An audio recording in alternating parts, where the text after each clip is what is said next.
All right, so we are recording now. Can everyone hear me?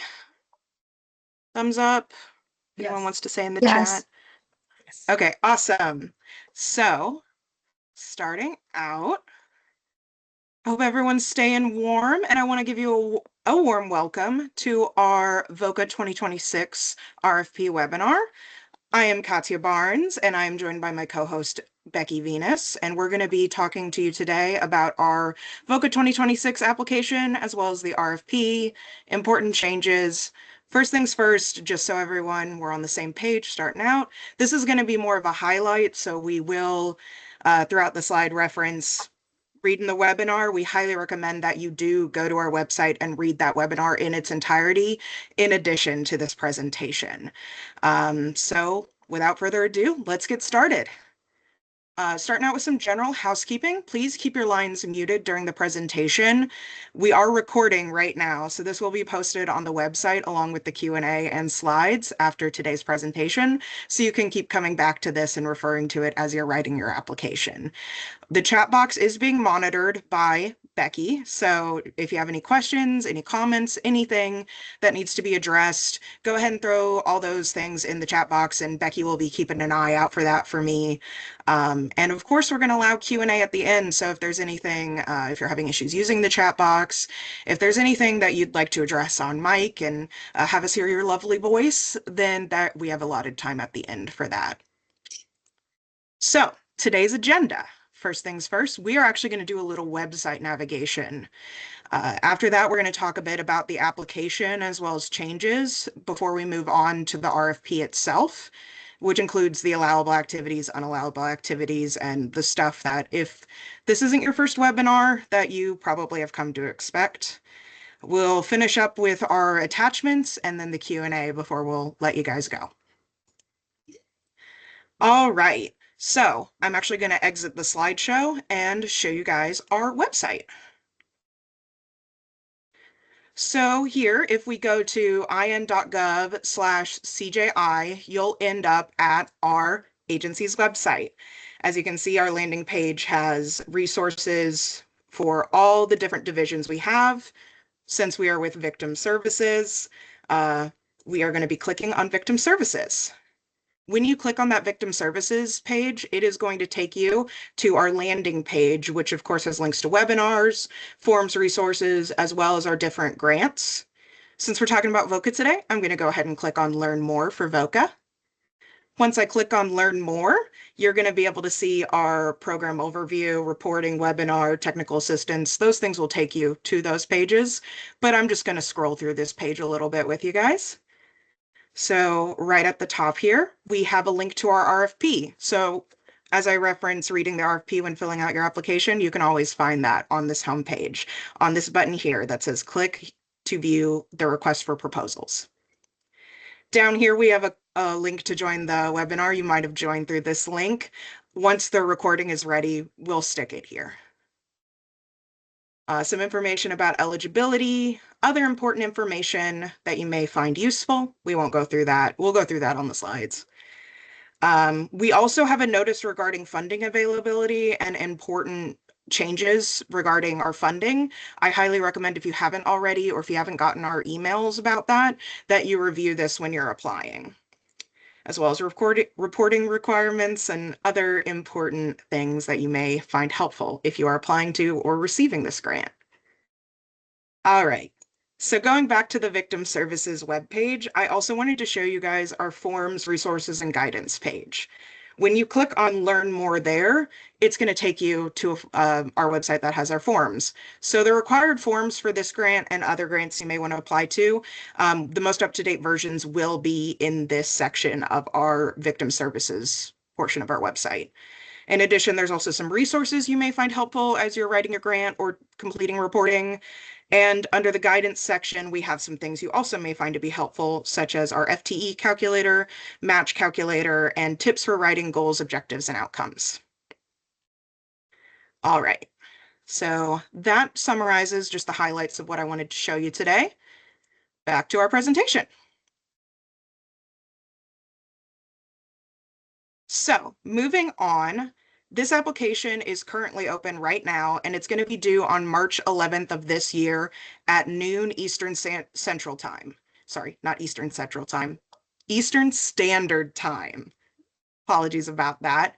So for those of you who are on Central Time, please keep in mind that the due date time is in Eastern Time. So make sure you're accounting for that as you submit your application. But it's going to be due at noon. So I do want to emphasize that for those who are used to it being due at midnight. All of our applications are going to be submitted via IntelliGrants. We are not doing paper applications yet again. So if you can find a link to IntelliGrants on our website if you do not have that bookmarked already. And then the award period, this is a 2-year grant, so it starts October 1st, 2026, and it will conclude in September 30th, 2028. And then since this is a 2-year grant, you are going to have to split your budget in year 1 and year 2 costs and label those. You will not be able to move funds between years if you are awarded, and make sure that you are labeling those costs as you fill out your applications, just so we can properly calculate award recommendations if you are awarded. Next, we're going to talk about reporting in PMT. So PMT is a requirement if you receive VOCA, and that will be due quarterly.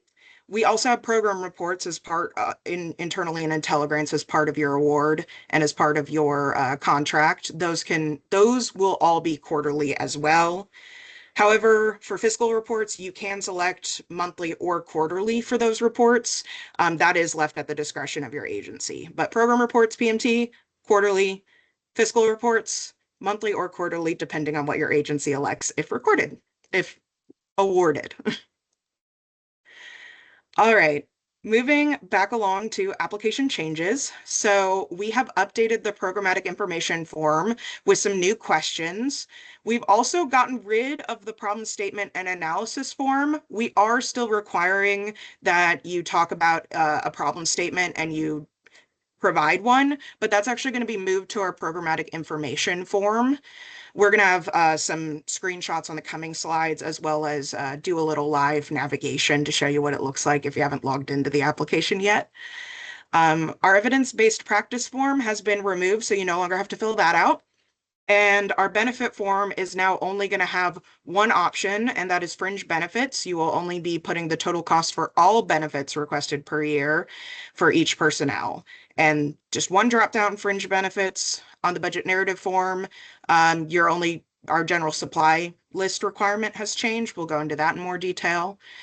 We are also now requiring the total agency budget attachment for both nonprofits and government agencies, but we've changed that attachment. So we'll go over how that looks now because it's now been updated for this application. Speaking of attachments, you no longer have to create a sustainability plan or timeline. Those are no longer required in your attachments. We will be asking sustainability questions in the programmatic information page though, so just be aware of that. All these changes are with the goal of streamlining this for you guys and removing some administrative burden, removing that duplicative work for you guys, and hopefully improving this overall process and experience through application and execution of your grants. And also, just to reiterate, this is just an overview of the changes, so make sure that you're closely reading your application as you fill it out and reading those instructions as well as the RFP. So let's start with the problem statement. We've moved it to the programmatic information page, and the question still remains the same with the same text box, but it's just going to be at the top of the programmatic information page. We removed the questions regarding data that demonstrates the problem and your alleviation statement for the data and the problem statement. So those are no longer going to be questions on this application, just the problem statement. And then next, you're going to want to select your program type. So you can either select from government agency or nonprofit with the 2 bubbles at the top. And depending on what you select, you will then be prompted with a drop down to which you will select a further specific agency type. Underneath that, we are also going to be asking what percentage of your VOCA program falls into each category below. Please keep in mind that this does not need to total 100%. So it just needs to total what is accurate to your program. These options include child abuse, sexual assault, domestic violence, and underserved. For the underserved category, that includes human trafficking, homicide, and assault. I would strongly advise checking the RFP for further details. And like I said, just to emphasize it again, this does not need to total 100%. This is just modified so that it looks closer to our SAR report. And that is it for that. Next, we're going to talk about we're going to be asking you to disclose the counties where services are physically provided, emphasis on physically. So if you have any counties where you really just do virtual advocacy and only virtually meet with clients, you should not select those for this question. If you say have like one-off clients that they might have come from a county that's pretty far away, but they're receiving physical service where your offices are, you should not be selecting the county of origin for that client. You should only be selecting counties where you are physically in person providing services to clients. All right. Next, we're going to talk about the sustainability. So like I said, we removed that attachment and we're just going to be asking about that on the programmatic information page. So you'll have two questions, which is provide an explanation as to what steps your agency has taken to be able to continue and sustain your VOCA program with less funding available. And then the second question is, if you are not awarded your requested amount, please include a list of the minimum expenses needed to sustain your VOCA program. These are very important questions. We'll go over that a little bit more in one of the coming slides. But we do understand some of these explanations may be lengthier than the 5,000 character limit you are given in these text boxes. So please feel free to attach, if you need more space, to attach a Word document or something similar to your attachment page and just use these text boxes to say, see attached document, and explain that in more detail. That just helps us know where it is for our review. All right, going on to benefits. So as I mentioned earlier, we're not going to be doing the multiple benefits per employee. So you're no longer doing every single benefit as an individual line per employee per year. You will need to do per employee per year that you're claiming benefits for. So any employee, for example, this Susie Q, if you are going to be claiming benefits for Susie Q in VOCA in both years, you are going to want to include two lines, year one and year two, but all of her benefits will just be on one fringe benefit line per year. And then there's just going to be that drop down for fringe benefits. Supporting documentation has not changed though. So if you are awarded, you are still going to have to supply the same supporting documentation for each benefit you're claiming on your fiscal reports. I have included a link to our supporting documentation policy on this slide page, just to make it easier for you to review what those requirements are when these slides are distributed on our website. One last thing I do want to mention, though, is that if your employee is funded at a rate below 100%, you should be putting the grant rate of that employee in benefits. So if Susie was only 5% VOCA funded, you should be putting 5% percentage of benefits. Additionally, the cost of benefit and cost still do not auto-calculate. So you will have to manually calculate that and enter both columns manually. So that still has not changed as well. All right, so for narrative, I know this seems really simple and like it might be too good to be true, but I promise it's not. All you have to do for your benefits, you don't have to list them per employee per benefit. Please just list all of the benefits you intend to claim as part of your application. So if you have an employee who maybe doesn't elect to have health insurance, still put health insurance there. We're just looking for the total list of benefits that you will be claiming on this application across all employees. No calculations per employee, no listing per employee, just a list of what the benefits are. What I have on the screen right now is an example. I would not recommend copying and pasting this. It might include some things that you're not going to use in your program, and it might include some things that it might exclude some things that you're going to use in your program. So just make sure that you're writing down that list of what you're going to claim on this grant. And then, yeah, just what applies to this program and what you're claiming. Next, we're going to go over our total agency budget attachment. So we've split this across the screen just because it's a little long, but this is what the nonprofit example is going to look like now. We are not having you do the employee tab. That is now gone.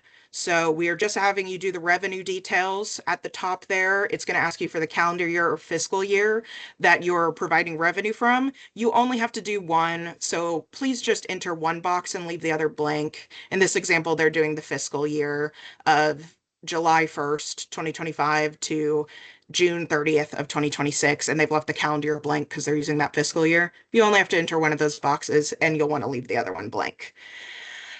For step two, if you have done this before, you may have noticed we eliminated the local revenue as a step. This is because this wasn't really used in our calculation for your operating allocation, and it just created extra work. So we have eliminated that work for you. And we are just going to be asking for your state grants and contracts, your federal grants, and your current application request. As a reminder, you should not have your VOCA 2024 award in under step three because you are requesting that as step four. But we do have all the steps next to each box that you're filling out just to make it easier to follow those instructions instead of them being in a large box off to the side in case you do get lost. And of course, if you're struggling to fill this out, feel free to reach out to your grant manager for assistance.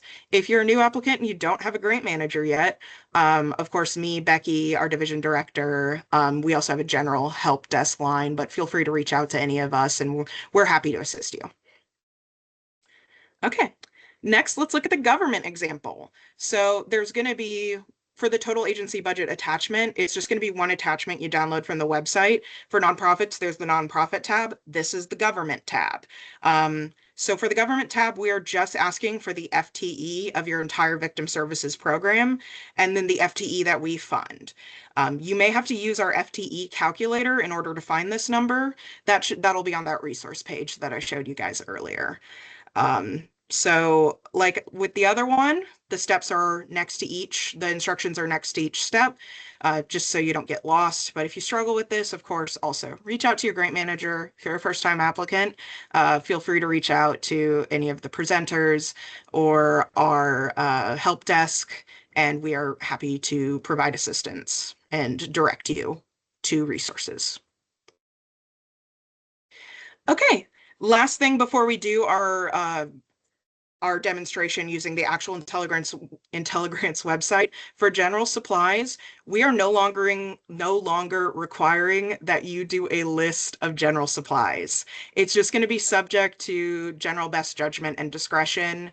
But yeah, you won't be listing in the budget narrative a list of each individual supply. So no more listing out your paper, pens, cleaning supplies, and then hoping you didn't forget something.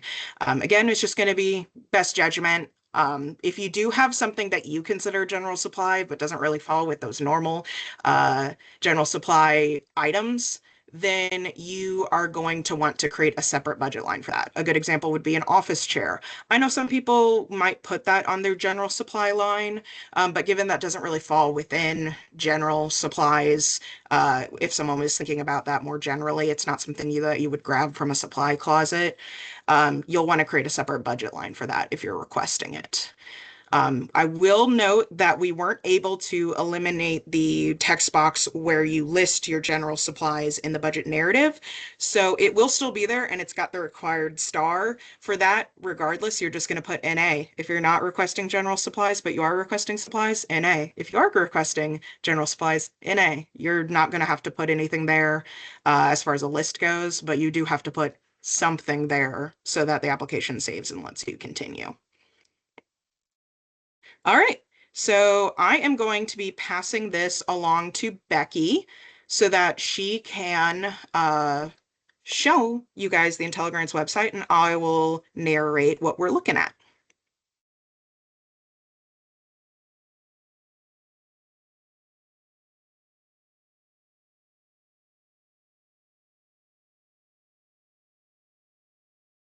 All right.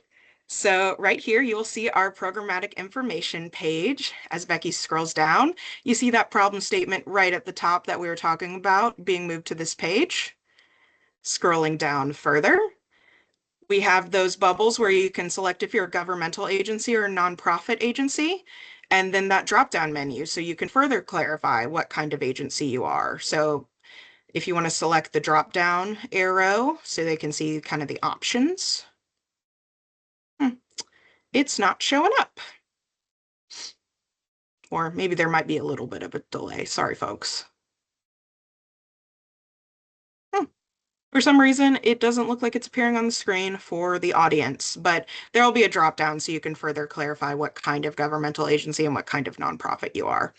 Let's move on further, and we can see that we have those percentage boxes where you'll declare the percentage your program serves. Again, to emphasize again, this doesn't have to total to 100%.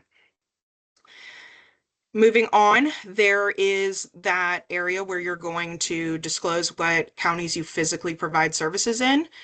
For that, if you serve in more than one county, you're going to have to hold down control and select each county individually. That is an alphabetical list. So I don't know if it would show up if we could give a demonstration for how to do that for folks who are new to IntelliGrants. Yep. Yep. There we go. All right. So scrolling down further, we have some questions about different requirements, such as how you're going to provide assistance to potential recipients of victim compensation. And then below that, we have those sustainability questions.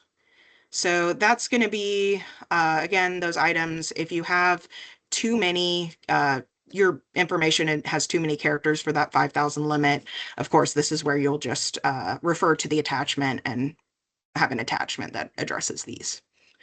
And I think, is that it? And we're going to move on to benefits. Yes. Okay, awesome. So, like I mentioned, there's really just going to be one thing to select. Gone are the days where you're going to be selecting FICA and health and everything separately. You will just be entering a budget line and then selecting fringe benefits and disclosing if it's a grant or match item. You'll select the percentage that the person is funded at. So if I'm not sure what the intern volunteer, 5%? All right. And then you'll enter the total cost of benefit. Again, this is manual. So our grant cost would be $125 because that's 5% of 2,500. So again, doesn't auto calculate. So you do still have to enter those manually. But again, there's only one thing to select, and you're just going to do the whole cost of all the benefits you're claiming. So just include the cost of everything in that one line and select fringe benefits. And make sure you are not claiming that above a rate that the person's salary is funded at. All right. Thank you, Becky. Let's move on to the budget narrative. Oops. Oh, it's still there. Sorry. IntelliGrants can throw some errors sometimes. All right. So, of course, in the budget narrative, we have pretty much the same questions that you've come to expect, including increases, the personnel, administrative time, all that stuff that if you're a returning applicant, you've become familiar with. But when we get down to benefits, here is where the text box is. The example that's above it is the example for the prior application. You don't need to follow that. Again, you just need to list all the benefits you're claiming as part of fringe benefits. So if you've got some employees you're claiming healthcare for, even if not all employees on the grant have elected into it, just throw health insurance there. You don't have to list it by employee. You don't have to list it by year. You will have to list it total fringe benefits by employee by year in the benefits. But like I said, it's just one line per employee per year. All right. And then supplies, like I said, you'll still describe how your supplies further your program, but under that general supply item list, it's still there and it's still a required question. Even if you're requesting a general supply line, just hit NA. So the question is answered and the application lets you move on, but you don't actually have to answer that question, if that makes sense. All right. I believe that, oh, just some general housekeeping. This hasn't changed, but just as a reminder to everybody, make sure you're selecting your accounting method style, whether that's accrual or cash, and that it's consistent with your other applications. And for internal controls, do make sure that you're listing both your internal controls for programmatic information and fiscal information, just to make sure that that information hasn't missed anyone who maybe hasn't written an application before. All right. I think that's it for IntelliGrants, isn't it? So we did have some questions about the sustainability plan and timeline. Even though those are still in the attachment section, you do not need to provide attachments for those two documents. Mhm. Correct.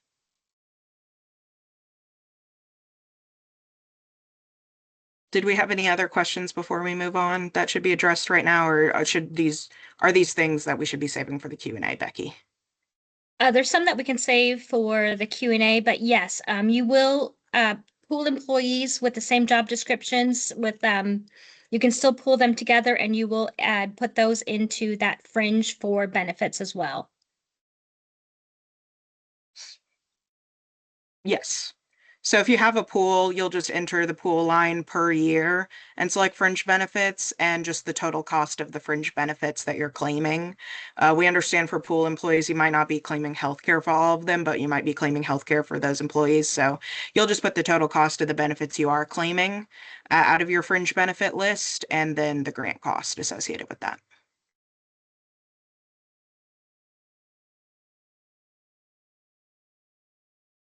Um, Anything else that we want to address now before we move on, Becky? We can address the rest of them at the end of the Q&A, just to keep it Awesome. moving. All right. Let's keep going. Okay. So we've gone through application changes. Now we're on to the request for proposal. There have been changes to the request for proposal. Again, highly recommend you navigate to our website and get a copy of the RFP to review those changes in more detail. This is just a highlight of what's been changed. So there might be some details that are relevant to your program that it would be beneficial to read in more detail. So starting out, the purpose and scope for VOCA for those who are unfamiliar and might be first-time applicants. The purpose is to support the provision of services to victims of crime, and services are defined as responding to the needs of victims, assisting victims to stabilize their lives, assisting victims to understand and participate in the criminal justice system, and to restore safety and security for those victims.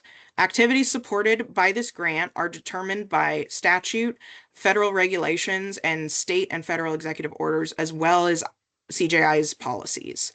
Please keep in mind that, again, this is a 2-year grant, so you'll have to have a year 1 budget and a year 2 budget. Additionally, this is a reimbursement grant. So your agency will have to front the cost and then receive reimbursement through your fiscal reports. Next, we're going to talk about funding priorities and availability. I know I alluded to this earlier, but we'll go over it in a little bit more detail. We have 40% less funding available this grant cycle compared to previous years. So this does not mean we are doing a 40% cut evenly across the board. We're going to take into consideration some things which could include counties where services are provided, the types of services provided, the overlap of services provided, number of victims served, history of deobligation, if there are other available funding sources for your services, your agency's strategy for diversifying funding, and the modification of service delivery to reduce costs. So not an even cut, 40% off across the board for everybody. We're going to consider some factors when it comes to reviewing applications and making recommendations. The funds do have to be allocated within program guidelines and regulations. So that includes required allocations of services for those sexual assault, child abuse, domestic violence, and underserved crime. We do have more information on our website. I kind of briefly highlighted that when we did our navigation to the VOCA website, but in case you forget between now and reviewing those slides, I do have a quick link to get to the VOCA webpage at the bottom of this slide that you can click on once we have the slides on the website. Next is applicant eligibility. So you are eligible if you're a state agency, unit of local government, nonprofit organization, and faith-based organization with a program that qualifies. 8 things. Sorry, was there a question? Okay. So programs must utilize volunteers unless waived. Please keep in mind, though, that your volunteers don't have to be used as match when we get to match, and they don't have to provide direct service, but you must utilize volunteers, and there is a page in the application where you have to describe what your volunteers are used for. Um, you can request a volunteer waiver, but that does require a compelling reason to waive the requirement. So you can request to have this waived, but it is a requirement to be an eligible applicant to use volunteers, generally speaking. You also must help potential VOCA compensation recipients as part of your program. That cannot be waived. And as we went over, there's a question about that on the programmatic page. You also cannot charge fees to your clients for services. There is a there is a waiver request form if you are intending to try to waive the volunteer requirement. That is on our resource page. So if you have any issues finding that or any questions about it, of course, reach out to us or your grant manager, and we're happy to help. Next, we're going to move on to allowable activities. Again, this is just kind of a highlight reel, so please make sure that you are reading the RFP for a more comprehensive description and list. But going through the things that are allowable: civil legal services for victims, facilitation of participation in criminal justice and other public proceedings arising from crime. That can include, but is not limited to, advocacy accompanying victims, interpretation, etc., forensic interviews, those immediate emotional, psychological, and physical health and safety needs, which includes but is not limited to crisis intervention, hotline counseling, safety planning, etc., legal assistance for victims, mental health counseling and care, peer support, personal advocacy and emotional support, relocation expenses. We do allow for services to incarcerated individuals, but the services must arise from victimization and not the crime for which the victim is incarcerated. We do also allow for transitional housing and transportation, again with a caveat on transportation that it's only allowable for victims to receive services and participate in criminal justice proceedings. So transportation is allowable, but within those guidelines. Eligible costs. Again, please review the RFP for a more comprehensive list with more comprehensive descriptions and what these things entail. Also, just as a reminder, this is a year one, year two grant. 2 years, two budgets. You cannot move costs between years through PMRs or during the execution process. So make sure that when you put these costs in your budget, that you are declaring if they are year one or year two cost. And if you're going to be utilizing these in both years, make sure that you have a line for each year.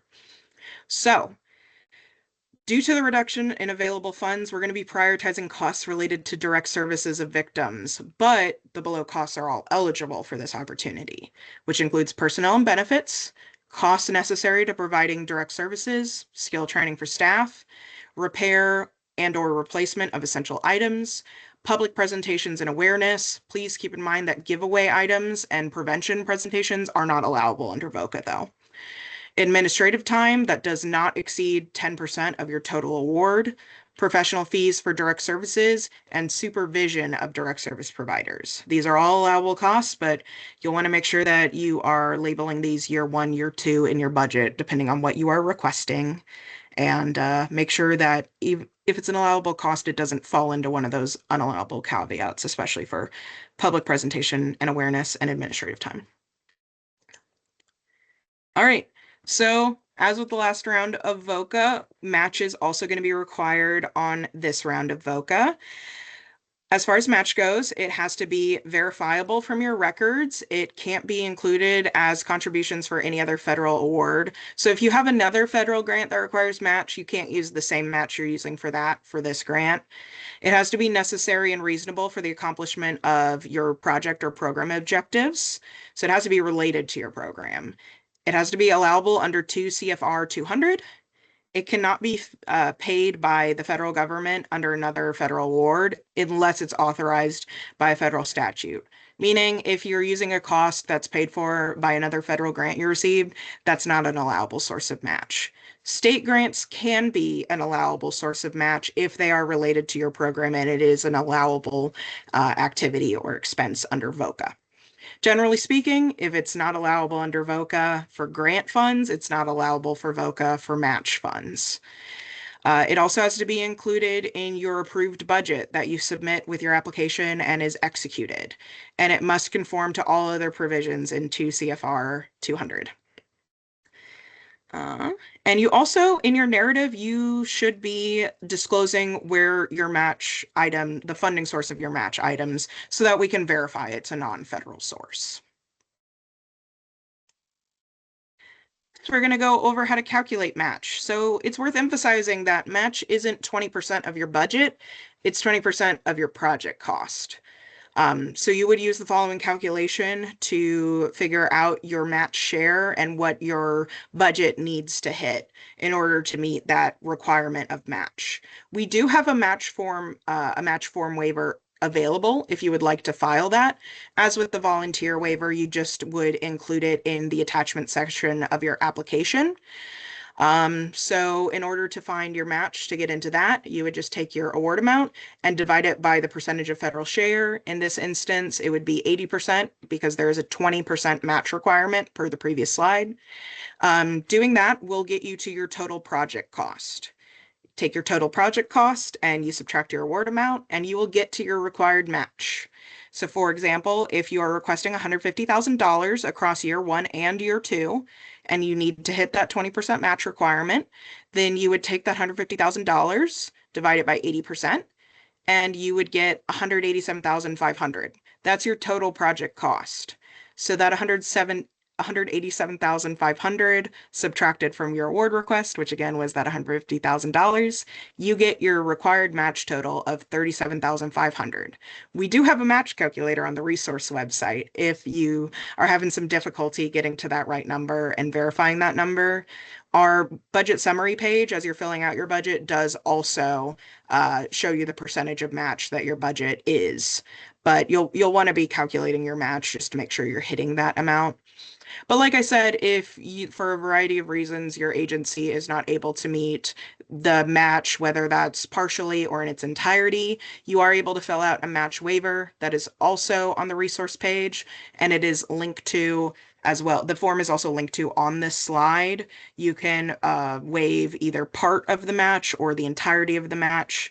And if you're struggling to calculate your match, like I said before, we've got a calculator on our resource page just to make it a little easier for you. Moving on to indirect costs. You can request indirect costs as part of your application. To calculate indirect costs, determine the modified total direct costs amount of the project budget. Indirect costs that can be requested are not based on the entire project budget, but on the modified total direct cost amount. And that can be either your indirect cost rate agreement, otherwise known as ICRA, or your de minimis rate. For ICRA, that is a formal agreement that you have already made between your organization and a cognizant federal agency. That usually is a letter that you'll have to attach on the indirect cost attachment area of your attachment. You can also elect to use de minimis. De minimis is only for those agencies that don't have an indirect cost rate agreement. So if you have an ICRA, you shouldn't be using de minimis.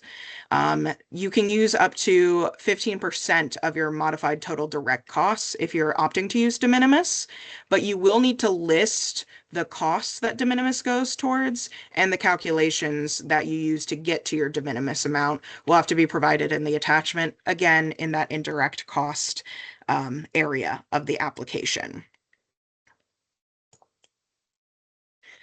So program costs, they must be necessary and reasonable, be in accordance with generally accepted accounting principles, conform to any limitations and exclusions in that 2 CFR Part 200, as well as VOCA requirements, be consistent with policies and procedures and applied uniformly, and adequately documented with supporting materials per our supporting documentation policy at CJI. I've also put another link on to our supporting documentation policy on this slide to take you right there. So as you're reviewing these slides later, you can review that supporting documentation policy to make sure that you have the appropriate documentation to claim different costs that you may want to add to your budget. Next, we're going to be talking a little bit about travel costs.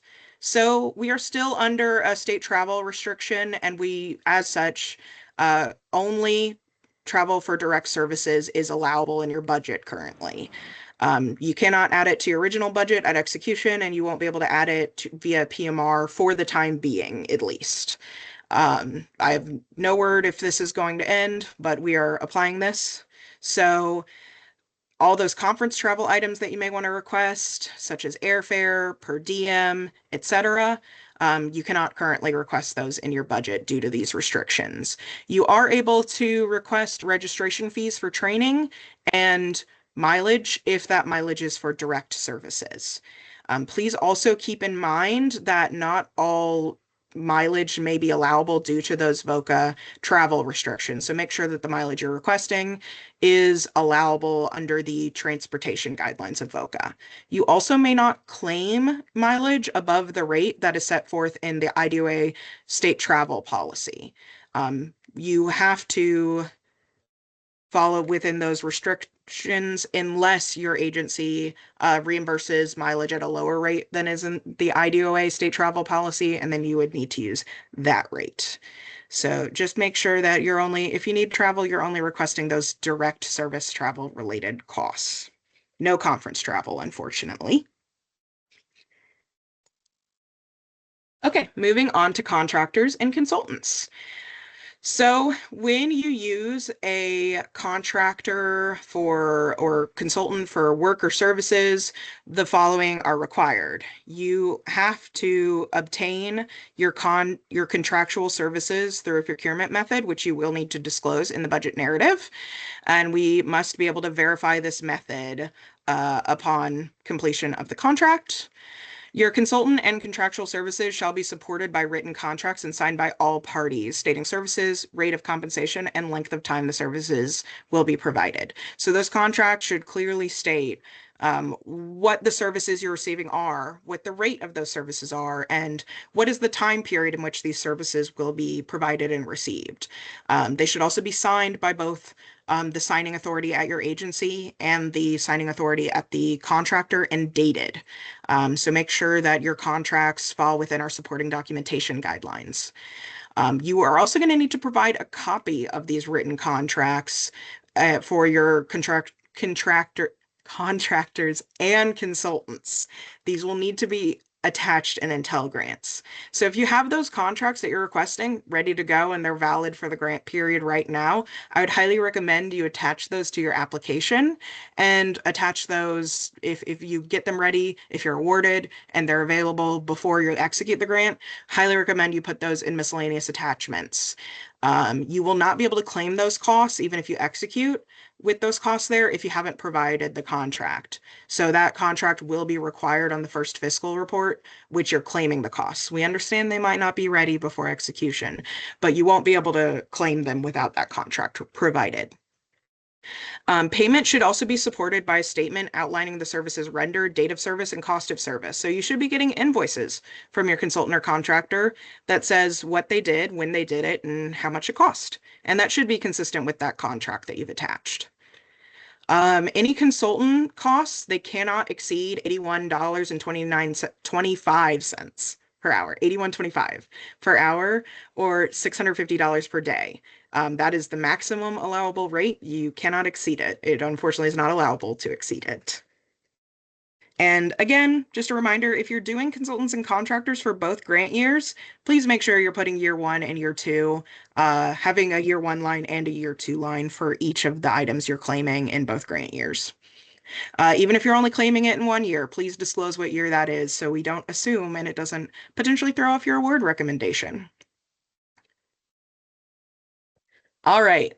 Moving on to talking about unallowable use of funds. Any program or activity that directly or indirectly violates immigration law or impedes or hinders the enforcement of federal immigration law, including failing to comply with 8 USC 1373, give access to the Department of Homeland Security agents or honor DHS requests and provide requested notices to DHS. So those would be unallowable. Any program or activity that violates any applicable federal civil rights or non-discrimination law. This includes violations that indirectly violate the law by promoting or facilitating violations or unlawfully favoring any individuals in any race or protected group, including on a majority or minority basis, privileged or unprivileged basis within a given area, population, or sector.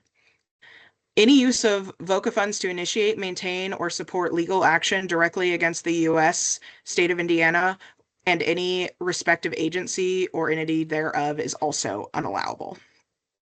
Please see the RFP for more details about this.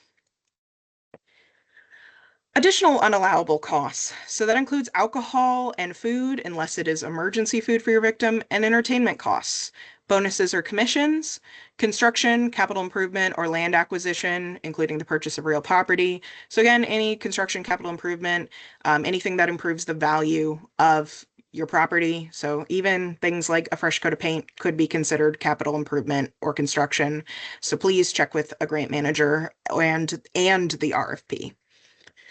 Costs associated with boards, including insurance and fees, direct cash assistance to victims, legal fees of the applicant, most medical costs, so includes nursing home care, inpatient treatment, hospital, and non-emergency medical and dental treatments. Property loss, such as replacement of stolen or damaged property, is also unallowable.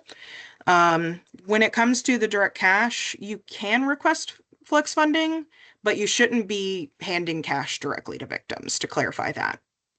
Again, please look at the RFP because these are just highlights on this portion of the presentation, and you may need more details to see if any of the costs that you're requesting are unallowable.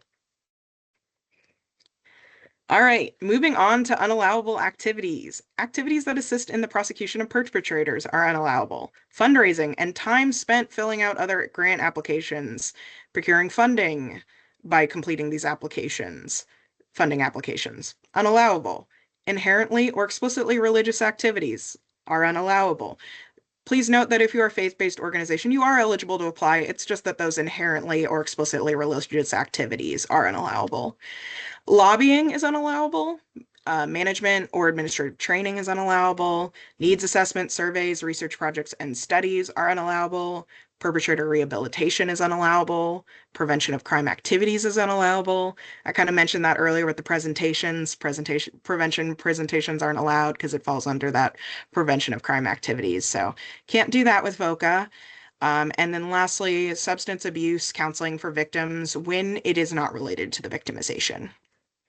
It's worth noting that any activities that violate an executive order is not going to be considered allowable. I would highly recommend, again, looking at the RFP for more details regarding these activities, since this is just a highlight. We also have in the RFP links to the executive orders that may be relevant for your review, just to make sure that your program isn't violating any of them. So again, can't emphasize it enough. Please read the RFP. It's got a lot of helpful stuff in there that can really help with you filling out your application and making sure that it is thorough and falls within the guidelines.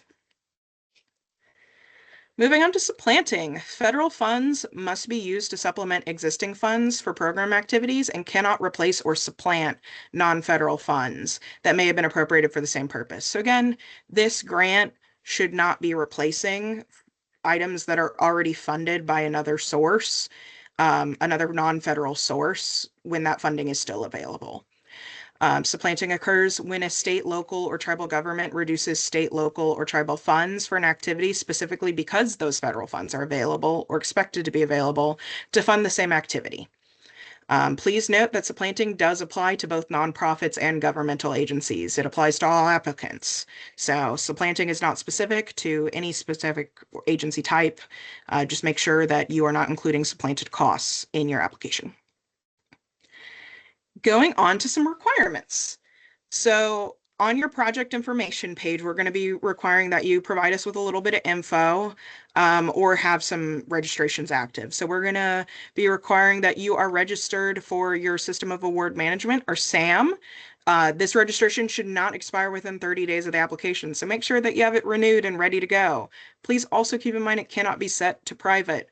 We do review that and verify that as part of application review. So make sure that it is available to be viewed and verified that you are registered and it has not expired and will not expire within 30 days. You're also going to have to provide your unique entity ID and it should be active, your UEI. So make sure that that is also active. We're also going to be requiring that you are enrolled in E-Verify. So make sure that you're enrolled in that and that your status is active. It should not be terminated. So make sure that you are still enrolled in E-Verify and it's not terminated status. We do check that. We also do require an audit for non-federal entities that expend $1 million or more during the fiscal year, and that includes government entities such as county and city entities. Please make sure that you are giving yourself enough time to get these documents. You want to provide your most recent and most up-to-date audit. So you shouldn't be attaching one. If you've had one more recently than 2020, you should not be attaching one from 2020. You should really have one done more recently than 2020 per the requirements if you're expending $1 million or more. If you're a government entity, including those county and city entities, your county auditor or city controller should have these documents. You may have to reach out to them to get them. So just make sure you're giving yourself plenty of time to reach out to your auditor or controller to get those documents so you can attach them to the project information page. And again, make sure you're getting the most up-to-date one. If you have had if this requirement doesn't apply to you, you don't expend more than $1 million or more during the fiscal year, but you've received a recent site visit from our compliance monitor.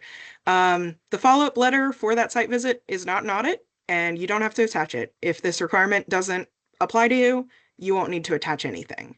But yeah, if you have received a letter from our lovely site visit compliance monitor, Sarah Chestnut, her letter is not required, so you do not need to attach that. All right, so getting on to some attachments that are required. You're going to need to put in the application your determination of suitability to interact with minors. This has to be completed for this application. You should not be reusing the one you used for VOCA 2024 or any other application that requires this. So there is a spot where you fill out you sign it and you fill out the grant number. You're going to want to make sure that this is for VOCA 2026 and fill it out accordingly. It's available on our resource page, so make sure you are saving the most up-to-date version. And a link to it's also in the RFP. So again, fill it out, brand new for this application. Don't reuse the old one. Restrictions on lobbying. So we mentioned earlier lobbying is unallowable, so you cannot use federal funds for the purposes of lobbying. Additionally, you're going to have to attach a lobbying certification form. Again, just like the suitability to interact with minors, this should not be for your VOCA 2024. Make sure you are attaching a fresh document for this grant. As you can see towards the bottom, there is a spot where you put in your grant number and agency name, as well as the signatures and dates. This needs to be for your VOCA 2026. Please do not reuse the one for VOCA 2024. It is also on our resource page, so make sure you can always grab that there and make sure you are. All right, so just to do a little overview of those attachments, we talked about it earlier, but that total agency budget going to be required for everybody. So make sure you're including that. It is on our resource page. If it's applicable, your indirect cost rate. If you don't have an indirect cost rate, you don't have to attach anything there. Your letters of endorsement, those are required and they should be for this grant as well. Please don't reuse the one for VOCA 2024 or one you might have used for another grant. It should be resent and signed and for this program, your 2026 program. That lobbying certification and disclosure form we just talked about, as well as the suitability to interact with minors that we just talked about. Job descriptions. If you're requesting any kind of personnel, you have to include job descriptions for everybody. If they're match, still need a job description. If they're a volunteer, if you're using volunteers as match, need a job description. Everybody is going to need a job description that's in your grant budget, whether it's grant or match. So make sure you're including all of those job descriptions in your application for our review. Also, contracts, MOUs, leases. So if you've got a consultant contractor and that contract is available and valid, make sure you're putting that in the attachments as well. If you're requesting rent or a lease as part of your costs, make sure you're attaching that as well if it's available. And then, of course, if you have any match or volunteer waivers, so if you're requesting a volunteer waiver or match waiver, make sure you're attaching that in the miscellaneous section so we can review that with your application. I don't believe I mentioned this earlier, but if you are requesting a match waiver, you will fill out your budget with that in mind. So, but make sure that you are attaching that match waiver if you're doing so, because if you aren't meeting your match and you don't include that waiver, then we don't know why. So make sure that you're including that if you intend to waive either part or all of your match. If you are a returning applicant, you might notice something is missing here, and that would be EOP. We're not requiring it for this application at this time. It's under review federally, and we haven't been given any guidance yet. If we do get any guidance within the next 2 years, we may require that you fill it out down the line. But as it stands right now for your initial application, no EEOP is required. So once we get that guidance, of course, we will pass that along to you and let you know if we need anything further of you related to that. But since it's unavailable, we're not going to require it. And of course, we'll just keep you posted. All right, we're getting towards the end here and getting close to the Q&A. So I hope everyone's been submitting your questions and we've got some good questions. I'm excited to talk to you guys about what we've been talking about. But at the end of our RFP, we do have this application submission checklist. It's available in the RFP, like I just said, and it goes through different things that are required. That way you can just kind of double check and make sure you've got everything covered when you're submitting your application. Make sure you're reading those instructions. Some of them that we went over in the application may not, like the fringe benefit example being out of date or the general supply being required, list being required, even though it's not. We went over those requirements being a little different, but make sure you're reading those instructions and just filling things out to the best of your ability. And those resources, including the attachments, are available on our resource page. I included a link to the VOCA web page at the bottom of this slide so you can get to the RFP easy from the slides. But again, this is towards the end of the RFP, so you can use it as a resource. Lastly, just putting in a reminder and a screenshot of that resource page. Links to required attachments are located on the website. And make sure that you are grabbing those most up-to-date forms and not attaching old forms. So again, links are on our resource page in the RFP. We try to make it as easy as possible for you guys. We know you're busy and applications can take time, so we try to make it as easy as possible. All right. I think that summarizes what I wanted to talk about or what I had to talk about. What questions do we have? Becky? Yes, we'll start with, is there a sample application to download and work off of? So we don't necessarily have a sample application, but you can initiate an application and you can see those questions available. You can also print that off. You may have to print page by page instead of selecting print all, because sometimes some of those changes unfortunately do not make it into that print download, but you can take a screenshot of each of those pages to work off of during that application. Another question we got is, I opened the application and the sustainability plan and timeline are still on the application in the attachment section. Will those be removed? Those will not be removed, but they will not, it is not a requirement for those to be uploaded. And during that review period, we will not be requesting those. So you do not need to have that, but you do need to answer that question that is in the programmatic page regarding the how would you sustain your program if VOCA funding is cut. Another question under the program type, where do dual DV and SA clients fall? I think in this question, you just probably need to determine based on your agency, how best to categorize those victimizations, but I can confirm and get back to you on that one.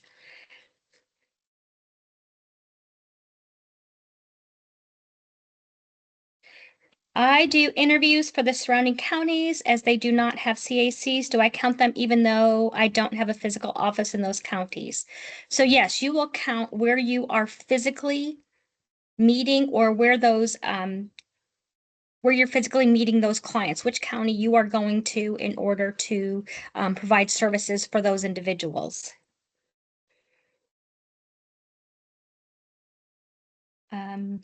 Physical presence, does this mean if we don't have an office? So yes, I believe I entered that. You will include the county in which you are going to provide services.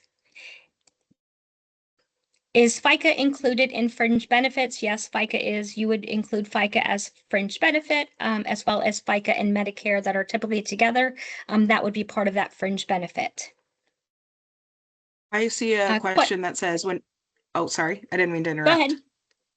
I see a question when mentioning underserved, does that mean crime types or specific demographic or potentially both? Let me get back to that slide real quick because I can answer that one really quick. So when it comes to underserved victims of crime, that's defined by VOCA and it includes human trafficking, homicide, and assault. So that is by crime type, not by demographic. There's a specific list in the RFP. All right, back to you, Becky. Okay. Where can we provide the total agency budget? The total agency budget will be in forms and resources on our website. You can go to that and download a copy of that. That new form has been already uploaded to the site. And it's also in the RFP as well, where you can locate that copy. To summarize what Does, Becky was saying, she was cutting go in ahead. and out for me a little bit. The total agency budget is available on our resource page. Thank you. Does the total agency mean our budget for the entire organization, our program, or just a budget for the victim services program? It would just be for the victim services program, not if you are a large entity, it would just be for the victim services program. After today's webinar, how long do we have to submit additional questions about the VOCA grant application? I would say by Tuesday at the latest. That will give us time to compile all of the questions and get them formatted so that we can get those up onto the website. I know our emails are not on the at the end of the slides. We're using a new template. So I'm gonna drop me, Becky, and our division director's emails in the chat right now. So if you're a new applicant or you haven't worked with any of us before, if you want to reach out to us, if you are a returning applicant and have a grant manager you can reach out to, absolutely. We can be limited on some questions. We can't tell you what to put in your application, necessarily specifics, because it is a competitive process, so we do have to keep it fair. But if you have some questions, we'll do our best to answer them. So I have my email, Becky's email, and then our division director, Kim Lambert. So I just threw all of our emails in the chat to make a note of that if you do have questions come up after this presentation.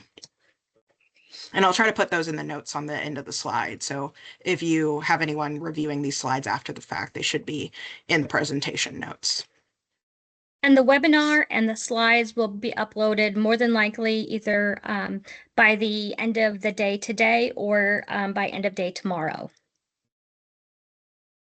So another question was, is it possible that the program type percentages will not equal 100%, can actually exceed 100% if funds are counted twice? For example, funds provided for clients who are victims of child abuse, also under-serviced victims, and also sexually abused. So they should not exceed 100%. I'll have to get back to you on how you would count those. Yeah, that is a great question. I'm also not sure and would like the answer, so we'll have to get back to you.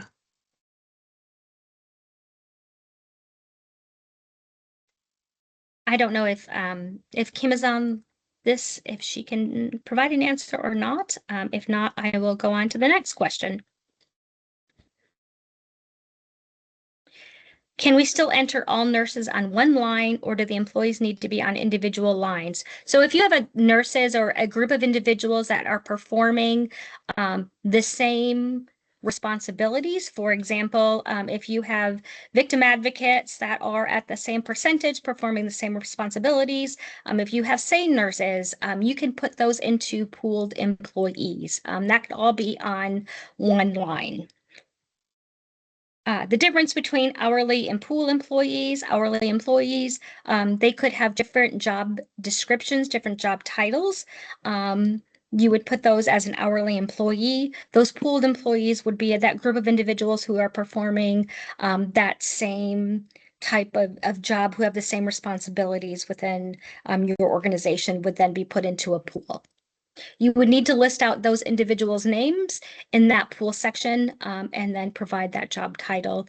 And when you are doing your fringe benefits, you would do a calculation of all of those employees that are in that pool, and those benefits, and that would determine that amount that you would put into that fringe benefit.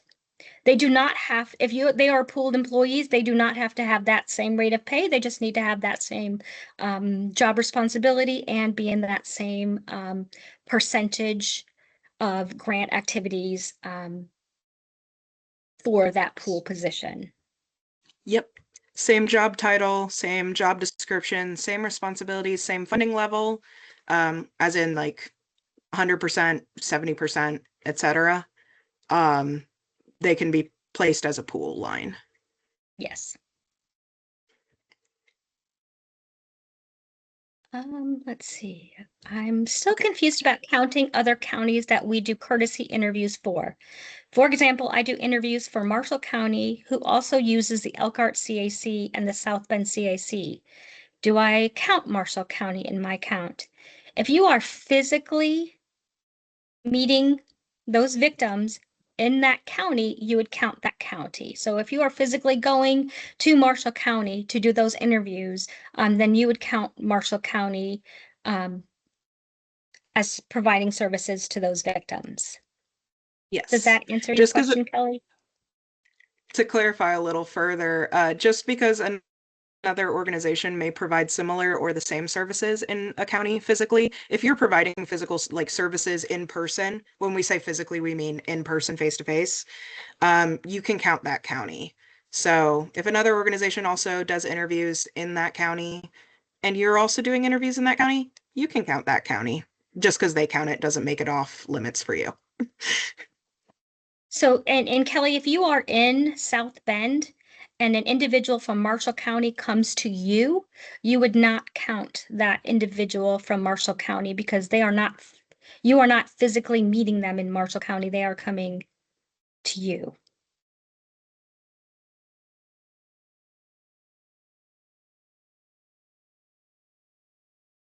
Okay.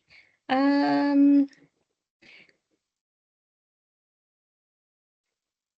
RFP allows for the recovery of administrative costs up to 10%. Can you elaborate on how that is best documented or typically included in the application, and where? So in the budget narrative, you are asked a question as to the percentage of time that you spend on administrative time. You will go through your budget and determine your budget for your year 1 and year 2. And when you look at that admin time, you will want to make sure that you are looking at personnel and benefits for that position.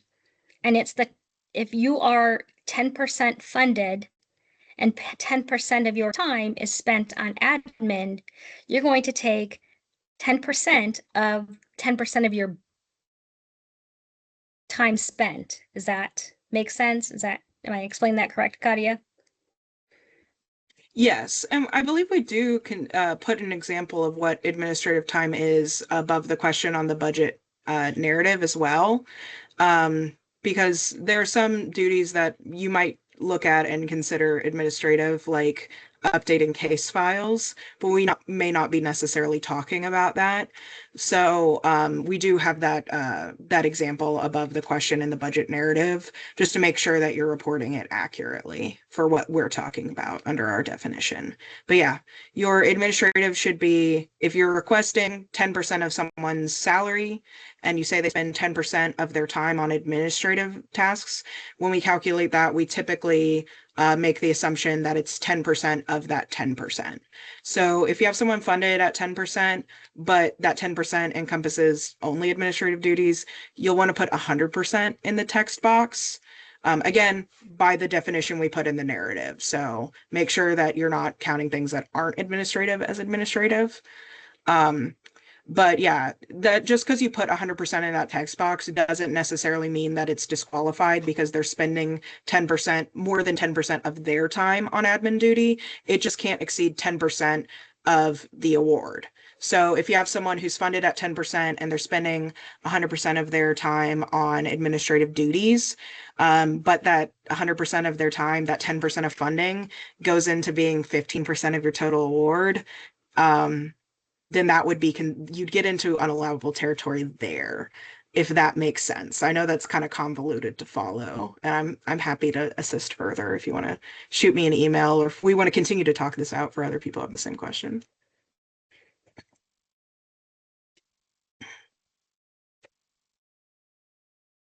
Okay.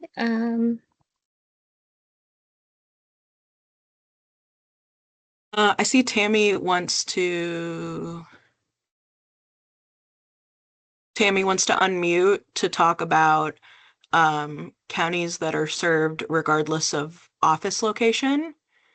I think we can handle that, right? If Tammy wants to unmute. Yeah, I'm sorry. And I don't mean to like hold everybody up and beat a dead horse over this question.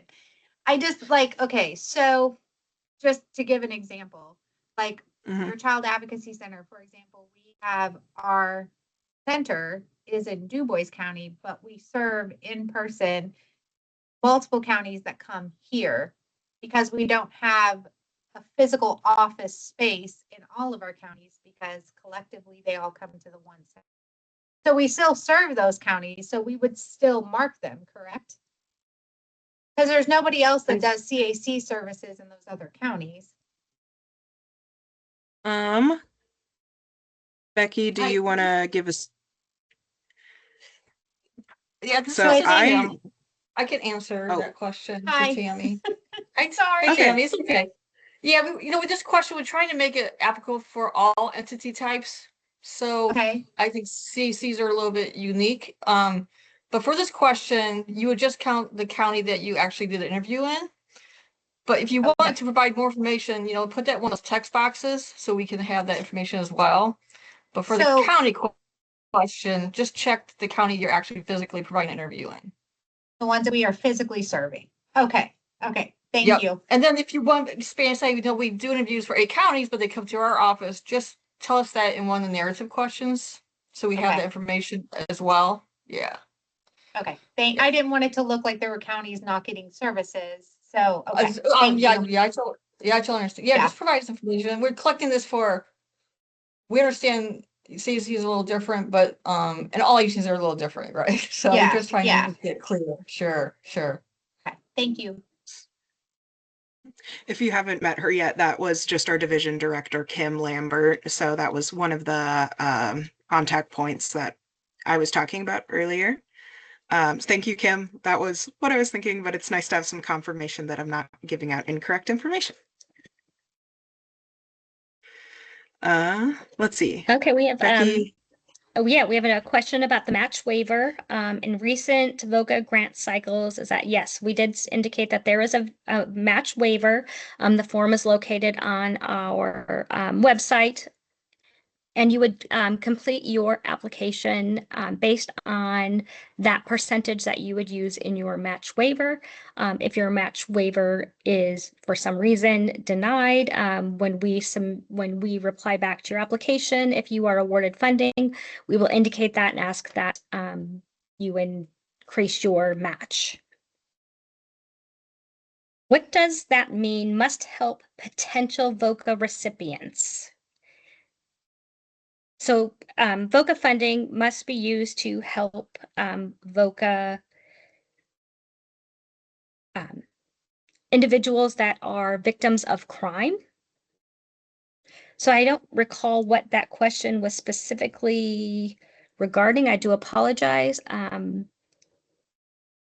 maybe Is if this, that, oh, I was gonna ask, whoever this question is from, is it about the compensation, victim yes, compensation? yes, yes. Okay. So yes, you do need to work with individuals that have been victims of crime who may be eligible for victim compensation to work with them through that process.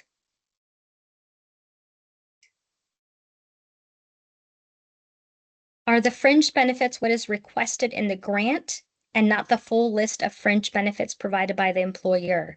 You're going to include in that budget narrative what you are requesting in this application. So if you provide all of the benefits, but in this application, you are only requesting FICA or retirement, you would only include your calculations for those two benefits. And in that budget narrative, that's what you would include. We are not requiring calculations, so just list the benefits. Yes, correct.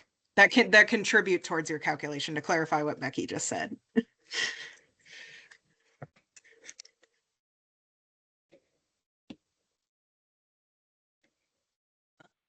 I Knowing saw there there's was, oh, sorry. oh, you go. Okay, knowing there's less money available, when and if we receive an award letter, will it specify how funds can be spent? So what we have done in the past is your award letter will include the amount of funding for year 1 and year 2. If you are awarded funding, when we return that application to you via IntelliGrants, we will include maybe list of or that you need to remove unallowable expenses. You may not add any expenses that were not included in your budget, but you will have the discretion when we return your application to modify it based on the funds you were awarded, based on what you had in your application. So again, you cannot add any new expenses that were not originally in your application. For services for people experiencing incarceration, would this include education? We talked about this. I mentioned that in the group chat that services for incarcerated individuals must be for crime that occurred while they were incarcerated. So prevention activities, prevention services are unallowable for VOCA. So that would include healthy relationships, would not be something that you would be able to provide services for. Becky, can I interrupt you for a second? Yes. Kim. It doesn't have to be for a victimization while incarcerated. I apologize. It services while incarcerated, but not due to the reason they are incarcerated. So if Okay. Individual was a victim of domestic violence, but they were arrested for DUI, right? They can receive services for domestic violence while incarcerated. Yes. Okay. Thank you for Just clarifying that. Yeah, sure. I saw a question in the chat that I wanted to make sure didn't get lost. We have a question for contractors. If we have been using the same contractor for years and there has been no change to their contract, can we still upload that contract, or does the contract also need to have updated dates? Also, what if the contract was signed by a prior CEO? Does the contract need to be signed by the present CEO?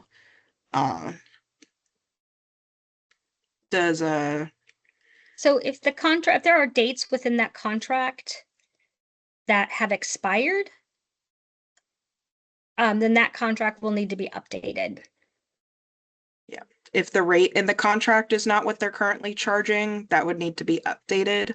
I would strongly encourage you to get with your contractor to get a more up-to-date contract if the contract was old, just to make sure that if there have been any changes over the years that maybe you might not think of, because it slowly happens over the course of years, certain duties, slight rate changes that you do that. but the contract needs to be valid and include the information in our supporting documentation policy. So if your contract falls in that category, then you should be good. But yeah, if it's pretty old, I would strongly encourage getting it updated.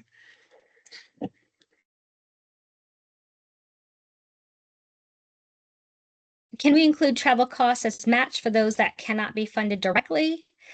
So yes, if it is an allowable activity, you can use it as match. You just can't use grant funds for that.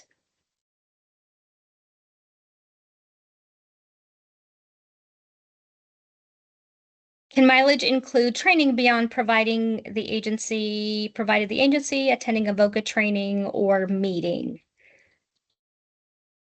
So it should be for direct services only.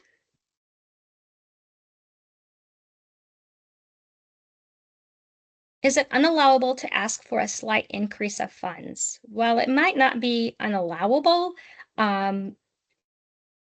we are asking everybody to take into consideration the reduction in funding that is occurring. And you may have to reduce expenses elsewhere within your budget if you are asking for a slight increase due to raises, cost of living increases, etc. Again, this is not going to, I'm sorry.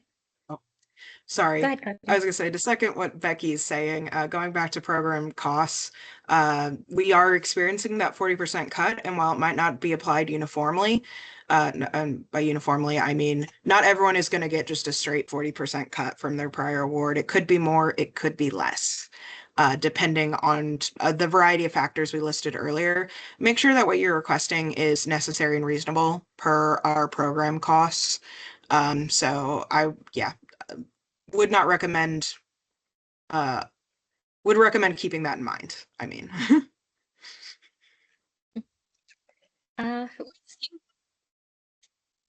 if this is a contract we've had in place for several years and in prior grants, will we still need to provide that procurement method?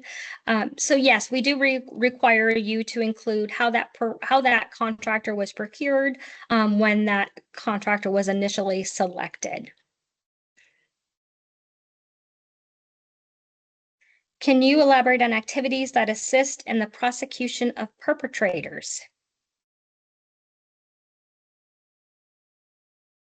So that one, so we're talking about, again, you want to assist those victims of crime. So, for example, a prosecutor's office would not be able to request reimbursement for time for a prosecutor spent on the prosecution of activities.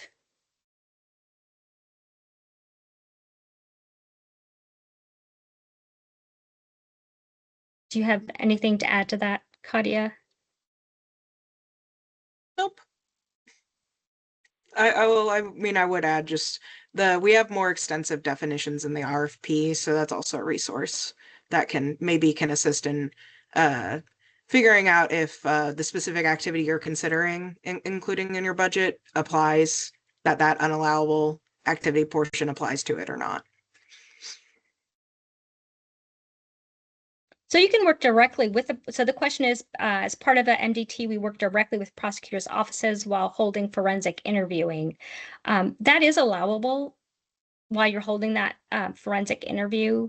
That time spent for the forensic interview is allowable. So subpoenas testifying does not apply. Can you elaborate on that?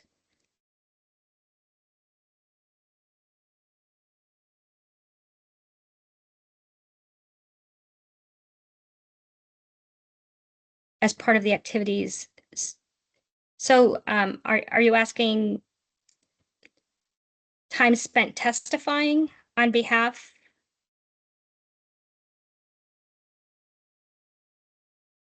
So if you are for example, a sexual assault nurse examiner and you're doing forensic interviews, or you are called that is allowable. I'm not sure if that's answering that question.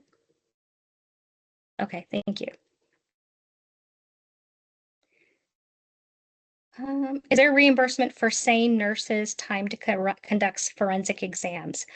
So no, there is not. You cannot use time spent on conducting forensic exams as a SANE nurse, as that is considered medical advocacy, or I'm sorry, that is considered a medical, and that is unallowable. So if you are a victim advocate and you are at the hospital while a SANE exam is going on and you are accompanying a victim, that is allowable, but the actual process of performing the SANE exam, time spent with the SANE exam, is unallowable.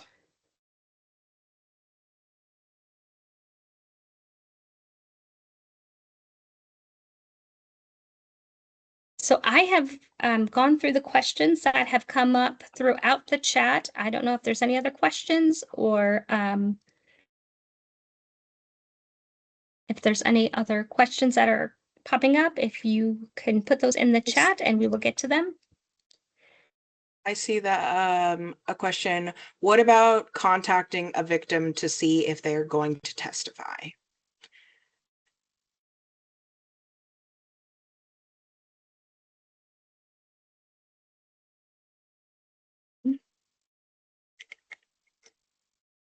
Is that you're asking if that's going to be allowable as a question or unallowable as prosecution activities, just to make sure I understand?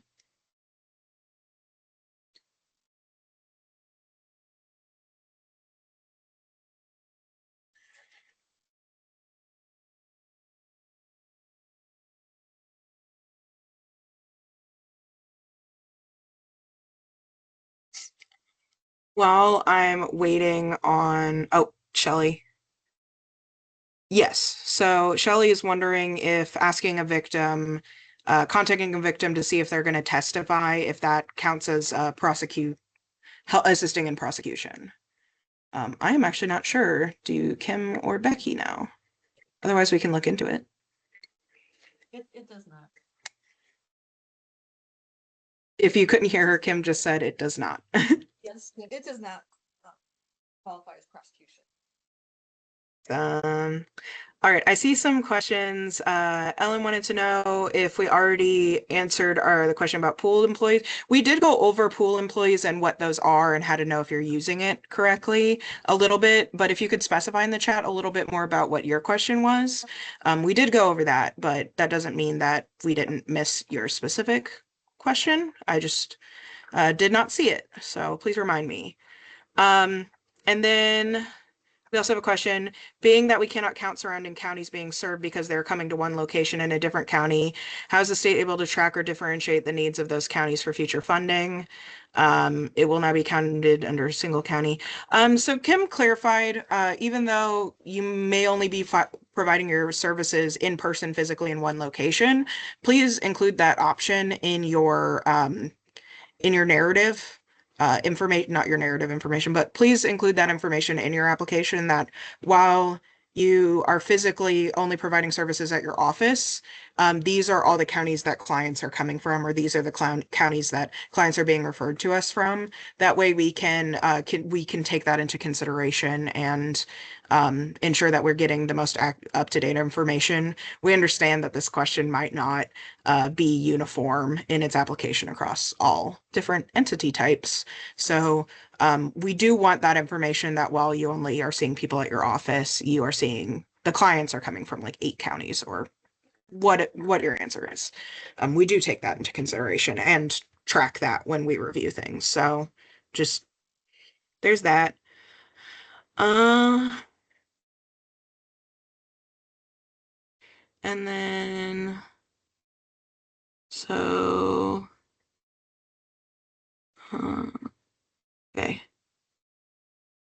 So pooled employees, it looks like, Ellen, just to go through that quickly, it'll also be on our Q&A. So your pooled employees are going to be, that's a budget line you can use if you have employees that are funded at the same percentage, have the same duties that they're completing towards your grant project, same title, same description. So say if you have 3 advocates that are all have the same job description, same title, and all have the same 70% duties for this grant, you can put those as a pooled employee line, and you would just put pooled advocates. You would include all of the names of the employees that are your 5 pooled employees. They don't have to have the same rate. They just have to have that same description, title, duties, and percentage of duties for the grant. So you can't include people that maybe one person completes 50% things and another person completes like 100%. We can't do that, but you can also you can request those employees on one line as a pooled employee.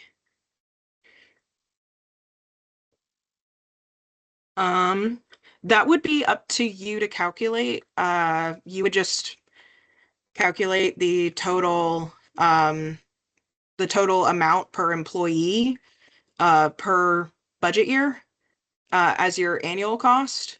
So I would just recommend adding up what the annual cost is going to be for each pooled employee. So if you have 5 pooled employees, what's the cost for all 5 of those employees together? And then put in the percentage that you're claiming, and on personnel, it'll spit out. For your fringe benefits, also the same. So you'll just put in the total cost for fringe benefits for all 5 that you're claiming, and then the percentage, and then you have to manually calculate, because again, that page does not auto-calculate still. Does that answer it? Oh yeah, no, Ellen, it would just show up as one budget line per year. If the pool is going to be in year 1 and year 2, you'll have to do separate lines for year 1, year 2, but it would just show up as one budget line. Yeah. With all 5 names on it, but one title. Okay, awesome.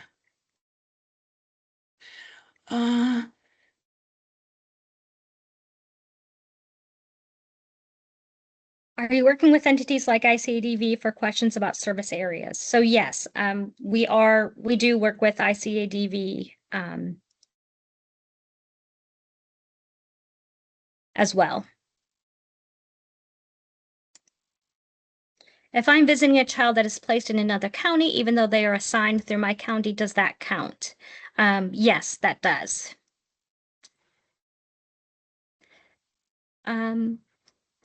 Just confirming,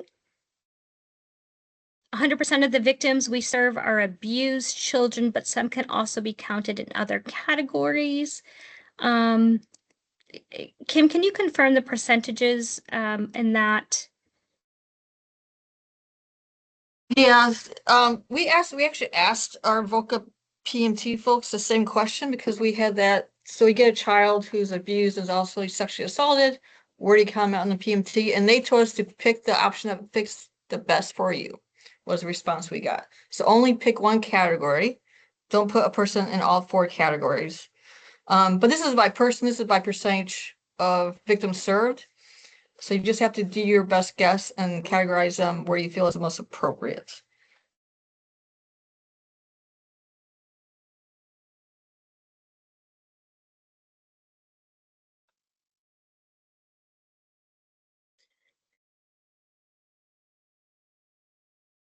The pool employees, we talked about that one. If something was previously used as match fund, for example, Medicare, can it be changed to a grant fund on the new application? Or once it's fixed as grant or match, it has to stay that way moving forward?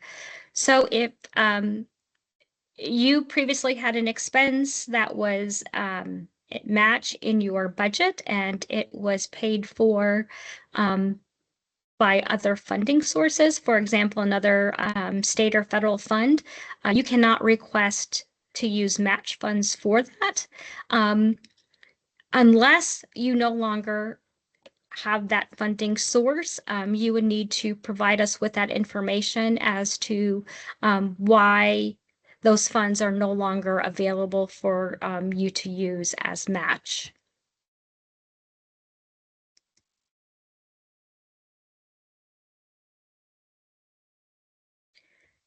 So another question is, go ahead. Sorry. I was just going to say, like Becky said, you'll just want to provide that information just so we can verify it's not supplanting and that those funds are not available anymore.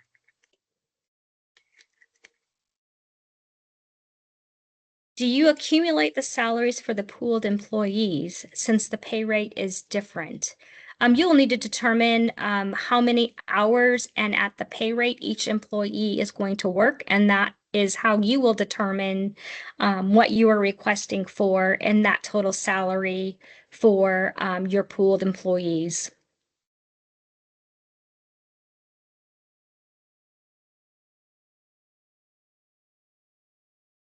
Do vendor-provided services such as accounting, audit, etc., always fall into the contract consultant category, or can they fall into the operating expense category? So if you have a contract with that specific vendor, then that would be considered a contract. That includes rate of pay, that includes services that are provided. Those would be counted as contracted services, and you would put that under contractor.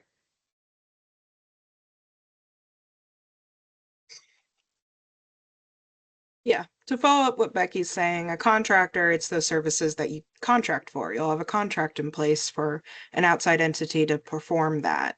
But an operating cost is, those typically aren't contracted, like your utilities, or if you got a subscription for Zoom, per se. There's not typically like a formal contract there. You might have like a user agreement for Zoom, but that's not really a contract per se. I think with the last question, if the funded FTE is non-direct victim services, will victim categories SADV, CAHT all be zeros under victims programming served?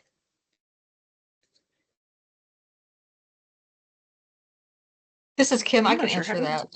Yeah, that would be that would be zero. These are just our 4 priority areas that we have to have at least 10% of our awards in. So there's some providers who don't fall into these 4 categories, and that's fine. We just to make sure that we meet our 10% requirement. So that's why we're collecting this data.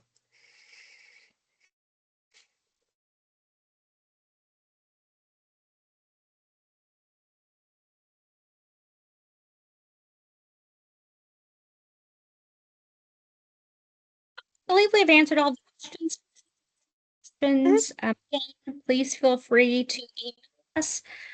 We will include that in the Q&A, and we'll have those uploaded to our website. If you have a very specific question regarding your agency application, please feel free to email us directly. Again, we cannot provide specific direct information regarding your application, but we can answer any questions you may have regarding the RFP or any other general questions. Yeah.